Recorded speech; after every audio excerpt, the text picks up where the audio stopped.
বিয়ের সকালবেলাটা তো কাটালাম ভীষণ মজা করে, নাচ গান করে। তো রাত্রেবেলা হবে না তা তো হতে পারে না। তো সুন্দর করে সাজগোজ করে তাড়াতাড়ি বেরিয়ে গেছিলাম লজের উদ্দেশ্যে। কারণ একটু দূরে ছিল, আমাদেরকে টোটো নিয়ে যেতে হতো। তো সেখানে গিয়ে দেখি অলরেডি দাদাভাই চলে এসেছে, সেখানে এন্ট্রি হচ্ছে। সেখানেও ভীষণ পরিমাণে নাচ গান করেছি। তারপরে ধীরে ধীরে বরণ হলো, সব কিছু করে আমরা ভেতরের দিকে যাই।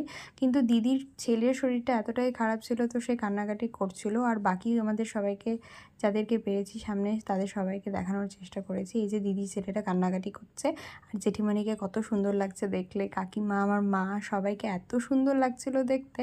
সবাইকে সুন্দর সুন্দর ছবি টবি তুলে দেওয়া হলো, নিজেরাও তুলেছি। এরই মধ্যে সবাই মিলে শুরু হয়ে গেল একটু তোড়জোড়, কারণ বিয়েতে বসতে হবে, রাত্রি বাড়ছে।